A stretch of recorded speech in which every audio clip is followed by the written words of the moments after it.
Greetings and welcome home, Natural Health Nation. My name is Mark Mincola, and we're here to talk about your health in natural terms this evening, per usual. And, the holidays are fast approaching, and clearly a time of year where there's an awful lot of food that makes its way center stage in all of our lives. And I just want to ask you the question, do you find it difficult to keep your hands off the carbohydrates, the bread, the potatoes, the stuffing, the desserts after the meal? Many people would, of course, answer to the affirmative in that regard, and a lot of folks have a hard time leaving such things alone, and this is the time of year where folks tend to have a real struggle with it. You may be among the growing numbers of carbohydrate addicts in this country, and there is a growing number for sure. And if you are indeed a carb junkie who's anticipating holiday dread in that particular regard, I'm going to basically give you some really interesting responses to your carbohydrate cravings, your calorie cravings in general. And we've got some great solutions, some great natural solutions. In Boston and New England, 617-822-1969. Verizon Wireless users, free call, pound 969. But we're going to chat with you for a moment or two here before we get into your calls. And, there have been some remarkable studies about natural substances that indeed can help us to make differences with those carbohydrate addictions. Before we do that, though, I'm going to talk a little bit about some of what sets that up, because I think it's really important to discuss the nutritional mechanisms by which our cravings expand. And a lot of folks, of course, very stressed out, especially during the holiday season, a lot of hustling and bustling, a lot of high-performance expectations and visions that we try so hard to live up to. Certainly a lot of coffee consumption, a lot of stimulation, a lot of hard work, a lot of what we call stress. And, stress invariably means that your adrenal glands are overactive, hit a ceiling, and crash. And those stress organs, or the stress glands, I should say, in our system, really up against an awful lot of contention this time of year. And as the adrenals go up, crash, and come down, the insulin levels, of course, are going to go up as well. As insulin goes up, our sugar goes down. So stress really kind of plays with our sugar metabolism. A lot of folks, of course, looking for stimulation from coffee and from sugar when they feel wiped out. It's a natural kind of quick-hit solution that so many of us are sort of knee-jerk responsive with. And indeed, when we feel stressed and our chemistry is overworked, and our adrenal glands are peaking and crashing like we just discussed, during those periods of time, there's going to be a natural knee-jerk reaction to kind of make up the difference with the energy, get the sugars, get the coffees, and try to see if we can't make up the difference. Of course, that does indeed work for us. Problem is, folks, it only works short-term, and long-term it just feeds into the problem, and that's really the key. It's a quick, short-term fix that perpetuates the long-term problem. So you're digging a hole when you're going for the coffee and for the sugars, and of course that's really what we're talking about here. And there have been a number of animal studies that have shown that continued access to simple sugars can lead to significant brain changes similar to those caused by cocaine and heroin use. And in some studies, rodents end up craving sugar more than they do the IV cocaine. And this is, of course, due to what we call tongue-based receptors and their inability to know how to respond to the unnatural high grade or high degree of sugar that are in a lot of our foods. And, not too long ago, I looked at a Purdue study, actually reported on television. It was back in 2008, and this particular Purdue University study showed that artificial sweets play into this very same problem. Some researchers contend that even more so than natural sugars, because they found that the artificial sweeteners are linked to a weight gain process from a disruption of our body's ability to kind of comprehend the degree of sweet that they represent. So in other words, the more unnatural the sugars, the more concentrated. In fact, some of the artificial sweeteners are anywhere from 3,000, some 13,000 times stronger, or more powerful, or more sweet, I should say, than natural sugar is. So as tough as natural sugar is in the system, Artificial sweeteners are up to 13,000 times more concentrated. So what does your poor body do? It doesn't know what to do. That's the whole point of it. And so your poor body is trying to somehow put fires out that it doesn't have the ability to put out. So unfortunately, again, I think what it does is it kind of keeps the brain trying to solutionize, and the poor brain can't really master the problem, unfortunately. So we're taking in inordinate amounts of sugar. You know, you go back a couple centuries, and your great-great-great-great-grandmother basically was taking in about 9 to 10 pounds of sugar a year. You and I are taking in 170 pounds of sugar a year, and 73% of that sugar is hidden, meaning that it's in a variety of different names that you may not understand. It's in a variety of different hidden sources, ingredients, etc., etc. So we're getting bombed with sugar. We're getting bombed with artificial sweeteners, and our brain and our body is trying to figure out exactly what to do about it. So unfortunately, the idea about winning the war against carbohydrate cravings is a novel concept, and it's one that has to, in my opinion, gain a lot more attention. We're going to give you the numbers again. In Boston and New England, 617-822-1969. Verizon Wireless users, pound 969. We're talking tonight about sugar cravings. We're talking about helping you to win the war against carbohydrate cravings in general over the holiday season. And again, holiday season is a time where there's more than turkey on the table. You know, there's an awful lot on the table that unfortunately kind of overwhelms us. And once we start with those sugars, once we begin the process of taking a little nibble here and a little nibble there, we find ourselves in an awful lot of, I guess I'd call it addiction. I guess that's the word that works, and that's exactly what we're talking about tonight, the addiction to carbohydrates, to sugars. And we've got some natural solutions for you, and there are indeed viable natural solutions. There are more than one really good natural. There is more than one natural solution. There's one in particular that we're going to talk about though tonight, and we're going to talk about L-Glutamine, Glutamine, which is the most abundant free-form amino acid in the human body. There's about 3 to 4 times more glutamine in the body than virtually any of the other 20 primary amino acids or any of the essential amino acids. It's a remarkable free-form amino acid that stabilizes our sugar metabolism and decreases both sugar and alcohol cravings. We're going to talk about studies regarding alcohol cravings as well. And again, glutamine has shined in both of those areas. And we're going to talk about how much to take, what to look for. And again, I think there are other solutions. We're going to talk a little bit about bitter melon. We're going to talk about just a couple other things as well here when it comes to natural solutions for helping you to win the war against carbohydrate cravings. We're going to do that right after these messages. Stay right where you are. Now back to the Natural Health Show, sponsored by Good Health Natural Foods in Quincy and Hanover. In Boston and New England, 617-822-1969. Verizon Wireless users, free call, pound 969. Let's get to your calls. Let's see, we've got Mary on the line from Foxborough. Welcome to 96.9 Boston Talk. You're on the Natural Health Show. Hi, yeah, I just had a question regarding metabolism and SSRIs because I've been on SSRI for a year, and I've noticed that, like, I've started to put on weight, like, in my middle, especially from eating carbohydrates. Like, if I want to take any of the weight off, I tend to have to completely cut off carbohydrates, like, completely. And it's kind of frustrating, and I didn't know if you knew anything about how an SSRI would relate to a metabolism, how it would affect it, and if there's anything that I could take that would help me to process them a little bit better.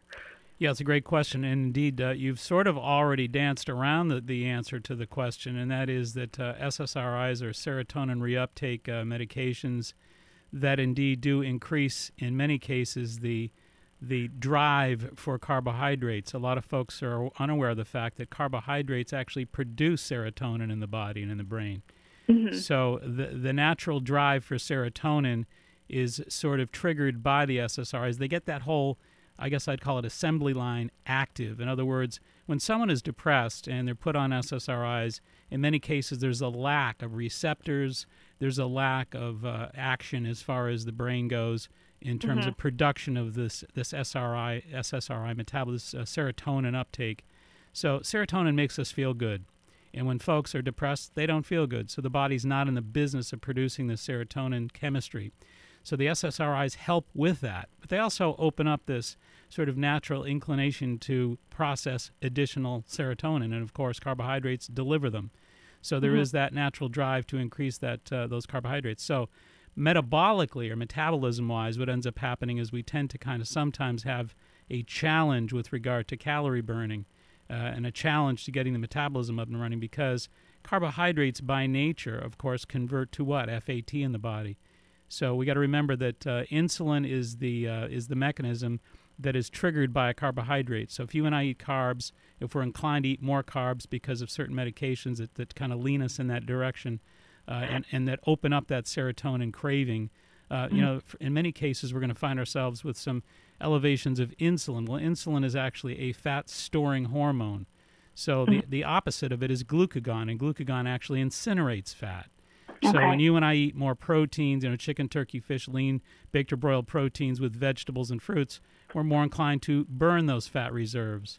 So, I think that we need to kind of think in terms of the total metabolism, the total chemistry, the brain and the body working together.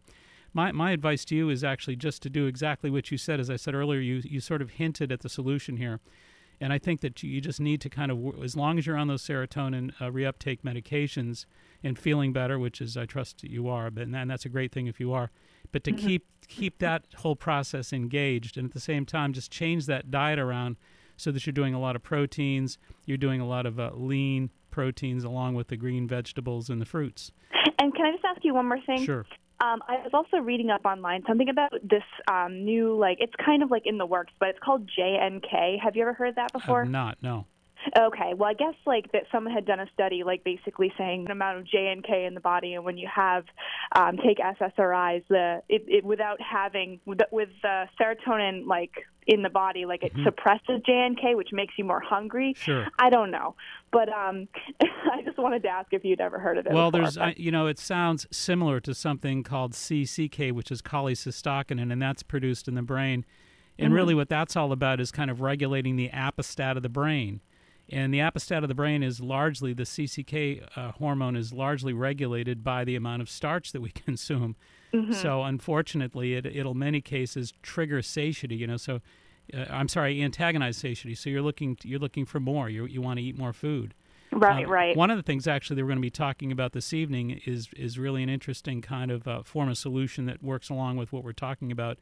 And it's an amino acid called L-Glutamine, which we talked about at the outset, and we're going to talk more about. But glutamine is an amino acid that really has exhibited the ability to kind of slow that whole process down and to kind of reverse that process so that we're not overly... Is that glutamine and is it a type of protein or...?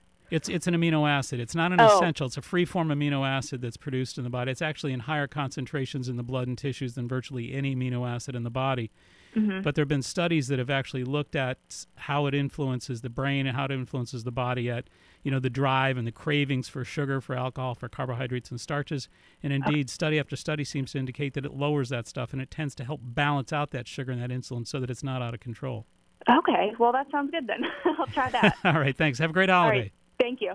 Bye-bye. All right. Let's get to another call here. We've got to, take a look at Kevin from New Hampshire. Welcome to 96.9 Boston Talks. You're on the Natural Health Show. Hi. Thank you very much for taking my call. Sorry I got a cold today. I've been fighting this for a week. Kevin, you don't have to apologize for a cold, believe me. I have a question on serum.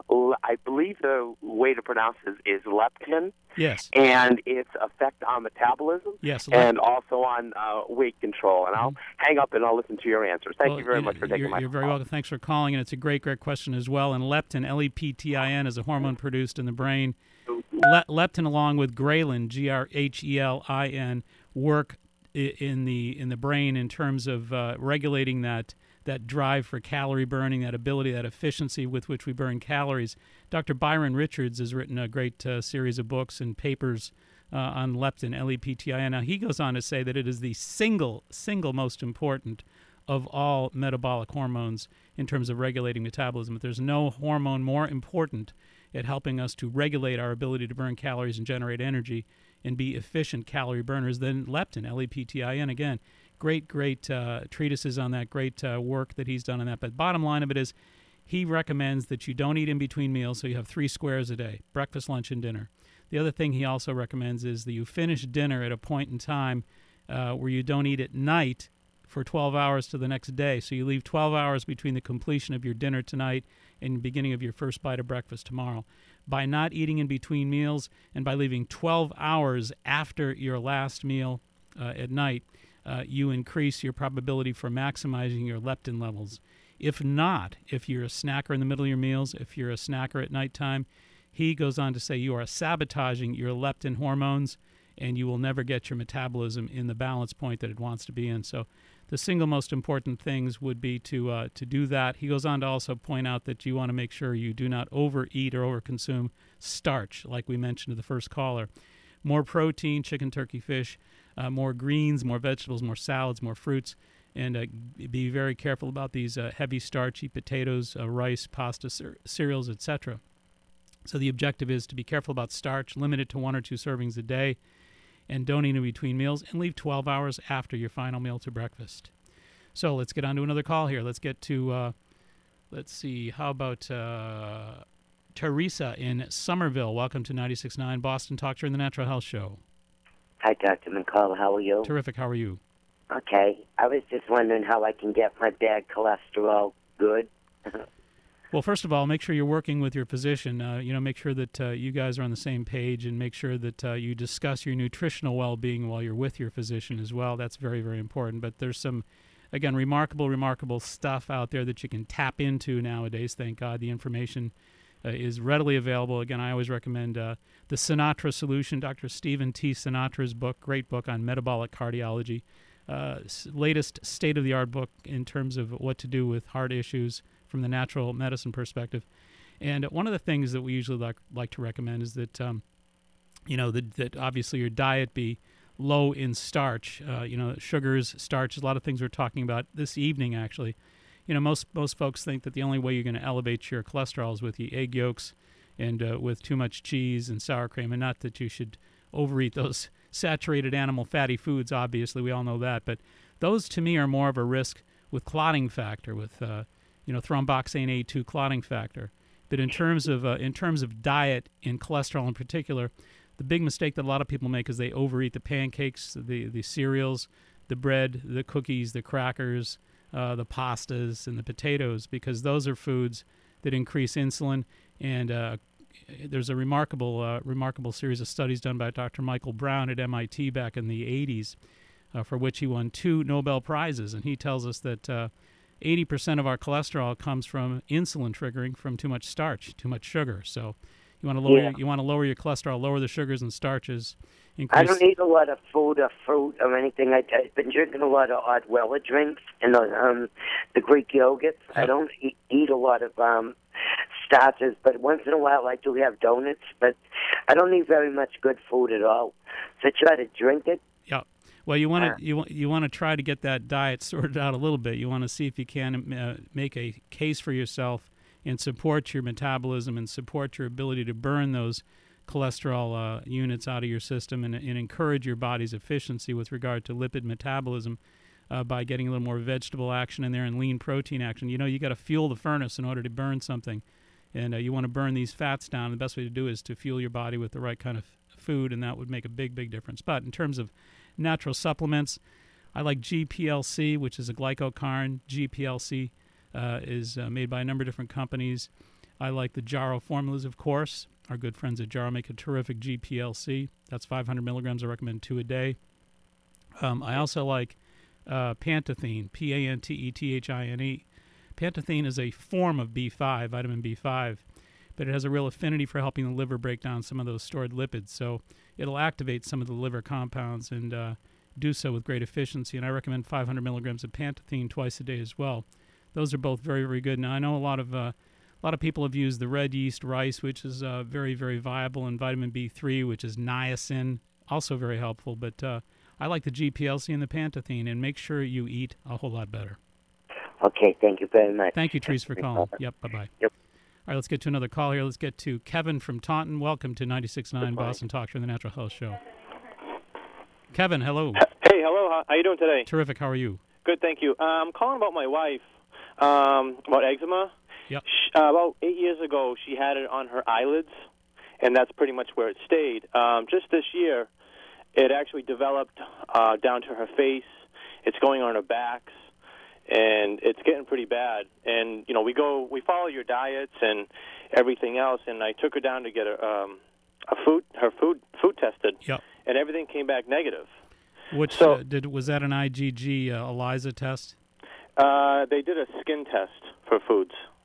Yeah, no, we often talk about, there's a variety of different tests, and they all have a very different sort of series of mechanisms by which they function. But we're really pretty we're pretty supportive of the IgG ELISA, ALISA, which is done at the Alatus Medical Labs down in Rockland. Yes, indeed. Yeah. And, Just to say, if she wasn't allergic to any foods, mm-hmm. what else would cause this to happen? Well, when you mention eyelids and skin in particular, the first thing that comes to my mind is a fungal infection, fungal sensitivities. Yeah. So you may want to have them check her for fungal sensitivities too, and they run a number of different fungal mm-hmm. tests. But I would look for. I'd still get back to the IgG, the 100 foods.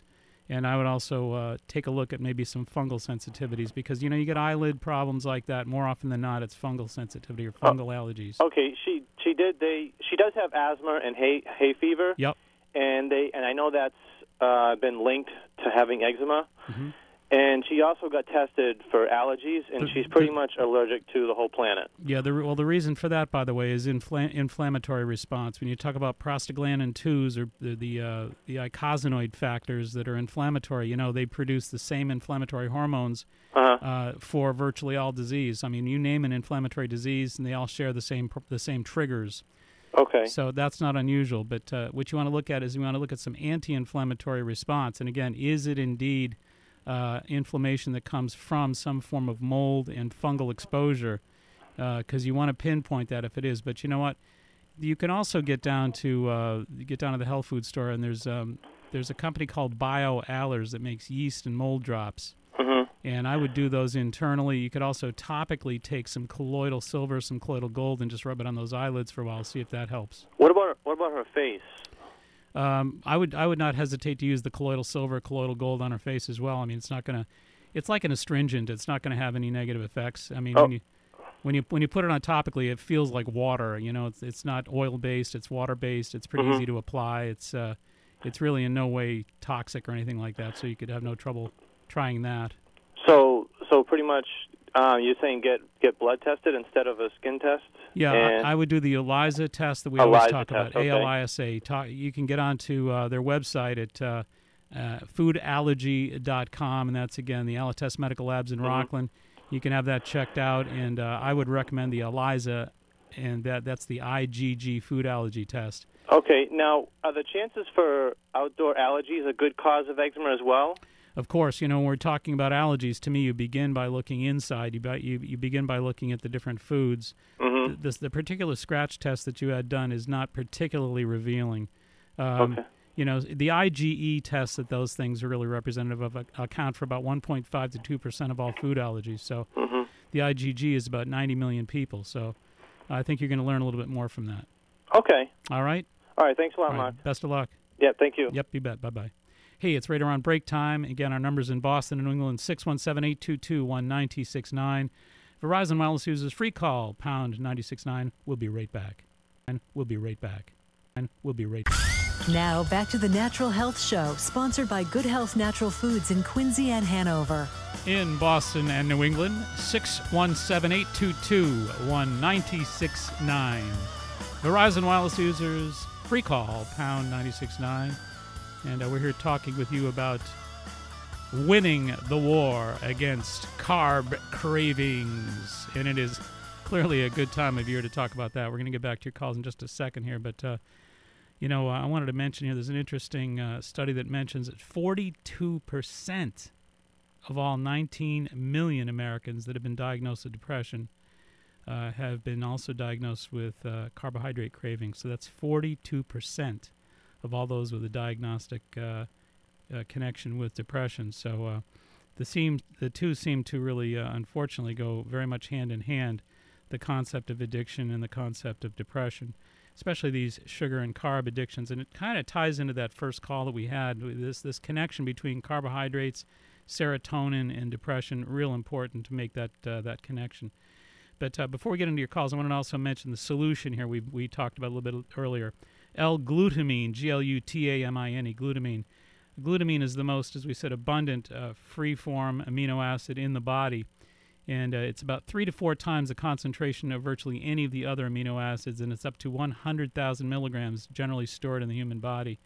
Most of it inaccessible, and it does indeed stabilize the sugar levels, decreases sugar and alcohol cravings.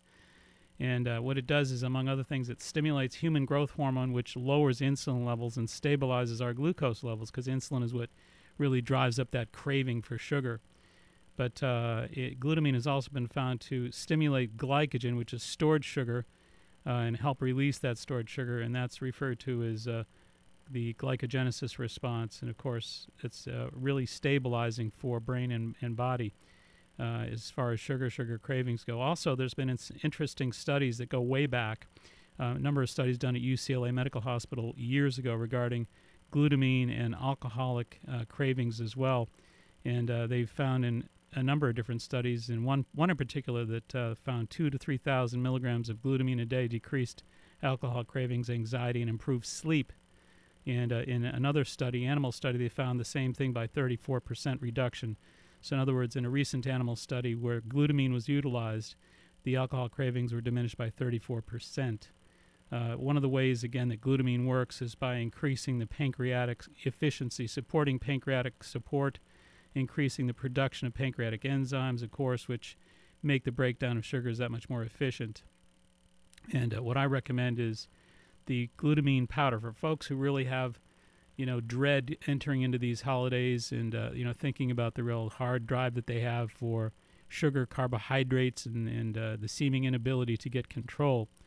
I'd recommend that you get down to the health food store and get yourself some glutamine powder, Glutamine, glutamine powder. And you could do 5,000 milligrams. That sounds like a lot, but it's really not. It's a scoop of glutamine. It dissolves in water quite easily. It's easily dispensed. And so 5,000 milligrams of L-Glutamine free form twice a day. If you want to use the capsules are generally 500,000 milligrams. So 1,000 milligrams, let's say 2 caps 3 times a day. And again, that's for those sugar cravings. So give some thought to the possibility of solutionizing those sugar cravings with glutamine. Let's get back to your calls. Let's get over to a question about B12. Sean from Pepperell. Welcome to 96.9 Boston Talk Show, the Natural Health Show. Hi, Mark. Thanks for taking my call. Thank you. I have a question about methyl B12. Yes. My daughter was just diagnosed with autism, and I've been doing some research on the methyl B12 injections, and it's supposed to do amazing things like get them to start talking within a short amount of time, and it's supposed to do great deals for them. Just wondering if you knew a lot about it. Yeah, it's a nerve membrane stabilizer. I mean, when you think about vitamin B12, especially in the methyl form, I'm glad you made that distinction, because there's a cyanocobalaminatic acid, there's methylcobalaminatic acids, and the methyl form are the real important ones that all the great studies have been done with. And the methyl B12, absolutely, the shots are incredible. And there's some very assimilatable, some very absorbable forms of sublingual B12 right now. In fact, one of the great sponsors and friends that we have on the program, the Jarrow Formulas people, make a very, very well-absorbed methyl B12 as well, and they make it in 1,000 and 5,000 mcgs. But no, there's no question about it. It's a nerve membrane stabilizer, and without it, brain function just really labors. So, yeah, there have been some great studies. In fact, it's been studied extensively at Princeton at the BioBrain Center by Dr. Carl Pfeiffer over the years for a variety of different brain behavioral problems and brain dysfunction problems as well. So I think you're looking in the right area. I had another question about, now, how would I go about the injections? I went to my physician, and actually 2 physicians, and they absolutely refused anything about the holistic approach. And but do you think I could go with the sublingual? Well, it's certainly the easiest way to start without any kind of fuss. So that would be a good beginning, just to take the fat. What is her age? 2.5. Okay, so you might want to even start with just a half of a 1,000 mcg. So give her like a 500 mcg, and they're pretty tasty, little chewable tablets, and there's a slightly sweet flavor to them, so they're pretty easy to palate. So I would say just 500 mcgs would be more than enough for her. You could also, the other thing you could do is a pretty good taste with it, as we said, so you could actually, it dissolves easily. You could put it in a little bit of warm water until it just melts and just drink it. Okay. So that's what I would start with. But, back to your other issue, I think that probably less than ever physicians are familiar with the injections. Some of the old-time doctors back in the 60s were more familiar with it. A lot of patients that have chronic herpetic viruses who are very B12 deficient, the nervous system is very inflamed, and a lot of inflammatory nervous system candidates are well attended to and were well attended to with their physicians giving them vaccination. I shouldn't say vaccinations, I'm sorry, injections rather, for the B12.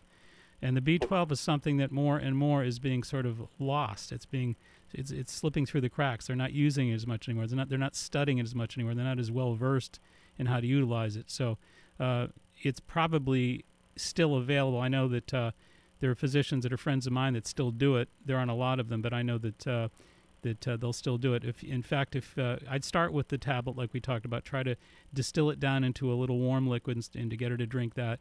Give it some time, maybe a month or so, 2 months.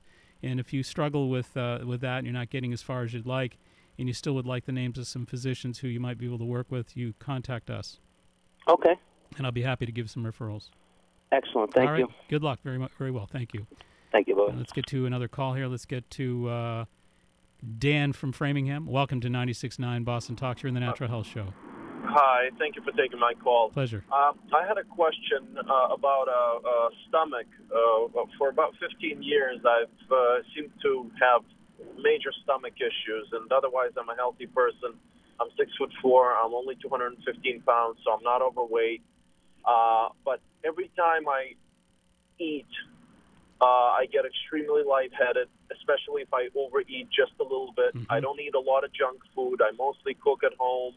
But my stomach seems to get, anytime I stress, it's always my stomach. I take Protonics on a daily basis now. I've been checked as far as the ulcers and whatnot. There doesn't seem to be any real issues with it, other than I get extremely lightheaded. I can't function at work. I might as well just lay down because I almost can't even drive when that happens. And it almost at this point happens almost on a daily basis, and it's been happening for years, and there seems to be absolutely no solution to it. And, I always feel my stomach. It's as if it's stressed. No, when you say stressed, I mean, I get most of what you're saying here, but is there any kind of GERD or any kind of reflux problem or any kind of burning in the stomach or anything? I've had reflux. I mean, you're on Protonics, so somebody must have thought that. Correct. I mean, I had the inflammation. I had an endoscopy done, and they found an inflammation of the stomach, of which they gave me Protonics, and it got better. But then I missed it a couple of times, and then even though I take it on a daily basis, even if I stop for one day, I feel it right away. But even now, like I've been taking Protonics constantly. Even now, right. I'm on the road, I'm driving, I feel like my stomach is spasmed. Well, I'm going to recommend two things. I'm going to recommend, back to what we talked about earlier, I'm going to recommend that you get on that site and look at our friends at Alites Medical Labs. They've got a great site, and on their site it's foodallergy.com. I'd like you to check them out and maybe make arrangements to get in there to get some food allergy testing, the ELISA test, the IgG food allergy test. In addition, for now, what I recommend you do is get yourself some DGL. Get the chewable DGL, and I want you to take 2 of those twice, 2 in the morning, 2 in the afternoon, and get some Jarrow Formulas Mastic Gum, M-A-S-T-I-C Gum, G-U-M, and I want you to take 1 of those 3 times a day. So there are my 2 recommendations. I'm sure you'll find some solutional support there, and call us back. Let us know how you did. Sounds great. I have another very, very quick question. Okay, we got to hustle out to. We got to get to a break. Make it real quick. Okay. All right. Thank you. Thank you. All right. Hey, we got to get off here to a break real quickly. We're going to get back to a little interview with Sister Mary Clara. Stay tuned. We'll be right back. Stay tuned. We'll be right back. Now, back to the Natural Health Show, sponsored by Good Health Natural Foods in Quincy and Hanover. Mother Claire Watts is a mystic, ordained priest, master teacher. She co-directs an independent mystical Christian order and spiritual school. The Centers of Light are the school's spiritual community centers in 13 cities nationwide. And we have a very special treat. Mother Claire Watts, welcome. Thank you so much. I'm happy to be here. And, one important question that I'm really looking forward to hearing you speak about, as a spiritual master teacher, how do you view people's experience of physical health, lack of health, and how do you work with people who are experiencing disease? It's a tricky question, and I think we, in some years past, when the natural health movement started up, I think a lot of people in that field found themselves kind of in hot water along with the spiritual teachings when people started saying, well, you create your own reality, and therefore it's your negativities of the various kinds that create disease. And what then happened is we got into a blaming kind of a thing. So some people would hear somebody else say they have cancer or something, and they go, well, you must be an angry person. You must not have raised up your energies the way I have in my spiritual practice. And so it got kind of nasty. So in view of consciousness and spiritual and conscious perspective, we have to blend various things and have to take into account that it is true that we contribute to the world we create around us, and our thoughts and our feelings and our actions all contribute to what our bodies manifest. It's also true that what others around are creating, both in their minds and their thinking and their actions, and especially what's being created in the environment and put into our foods and put into our medical treatments and things, are also creating what our bodies are then manifesting. So my answer is that we need to look at ourselves regarding illness, and then we need to look at ourselves in consciousness regarding everything else that comes in, and not just what we think and feel, but we do also need to take that into consideration. But we certainly need to be looking at what our environment and our food sources are doing to us. Of course. And how exactly would you work with somebody who is experiencing disease? What kind of work experience would that be like?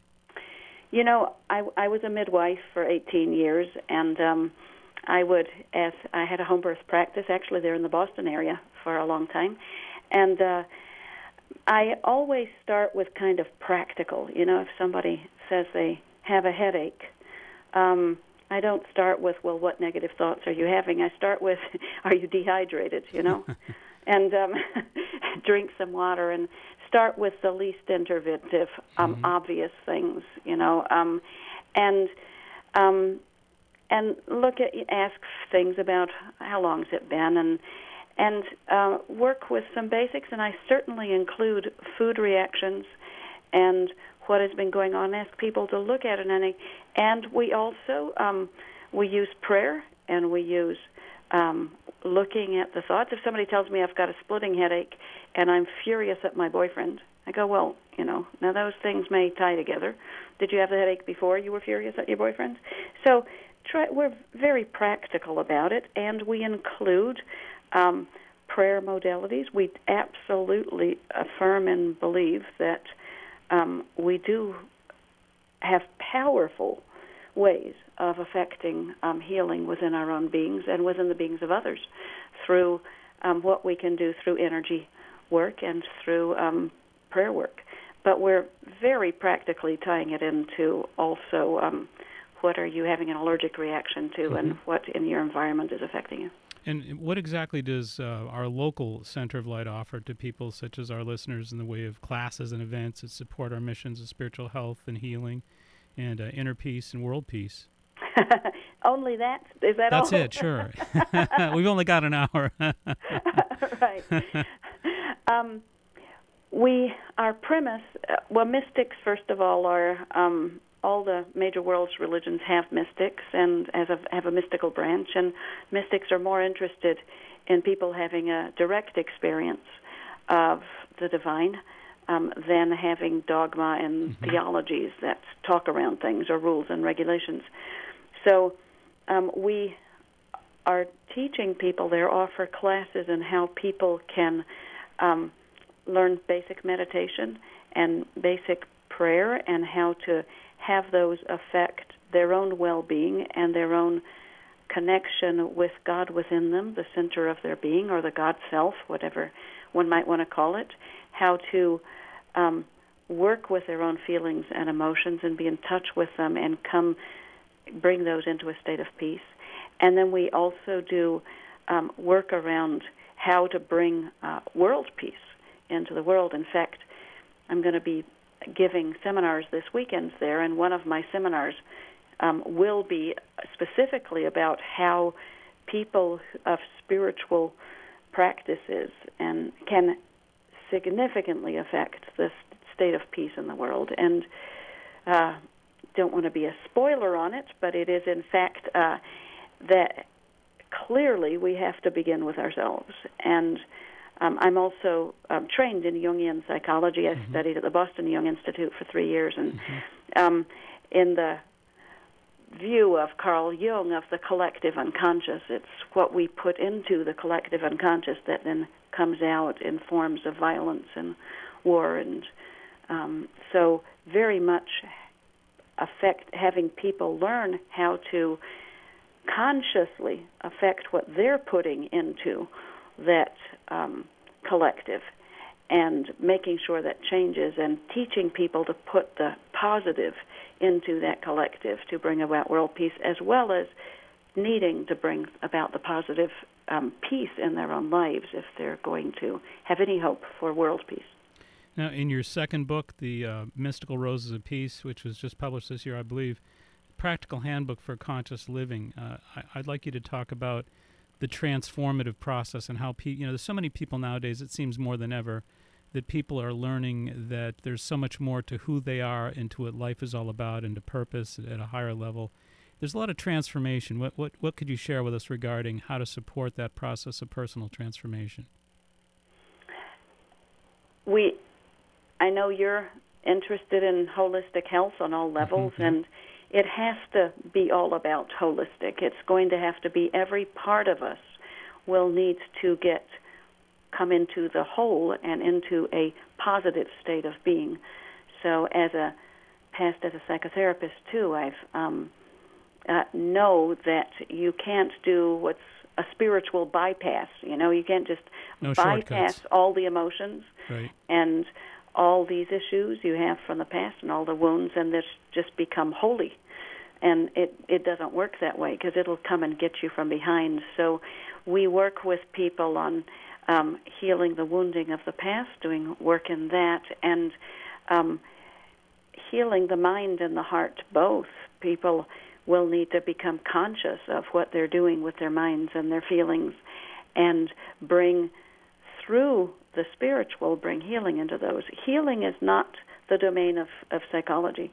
Psychology is really good at naming the disorders and where they came from and what happens to you, and that helps to understand your own pathology kind of and what you're wounding. But healing only comes through the spiritual.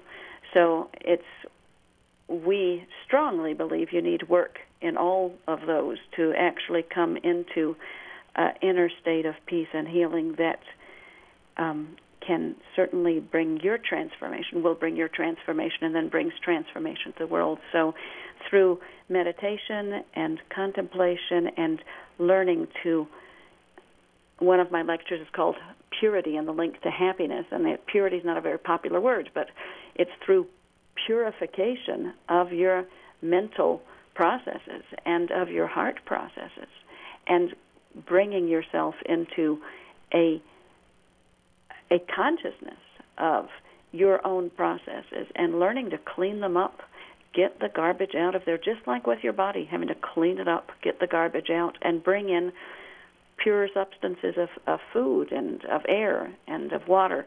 The same with divine thought, like you said earlier, because we are our thinking. That's right. That's right. So in all of the energy medicine, it's Sure. Energy equals EMC squared. Absolutely. Equals its energy becomes our matter, and it becomes the matter of the world. Mother Claire Watts, we thank you so much. Before we part, why don't you share any website information or telephone information that folks might be interested in? Yes, our center in the Boston area is in Framingham, right on Edgell Road, which runs right off of Route 9. It's very easy to find. Our number there is 617-990-7411. That's the Center of Lights there. That was 617-990-7411. And I'll be having a seminar on Thursday night called World Peace and how mystics contribute to that and how you can contribute. And on Friday night, also at 7:30, one about Mother Mary and the Divine Feminine and how that fits in with bringing balance into ourselves and the world. And on Saturday at 10 a.m., one called Purity and the Link to Happiness.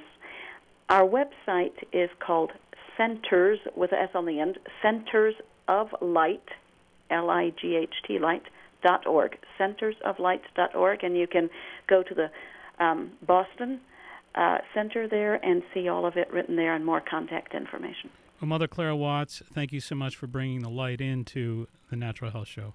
Thank you so much for having me. Love to have you back. Thank you so much. Bye-bye. Bye-bye.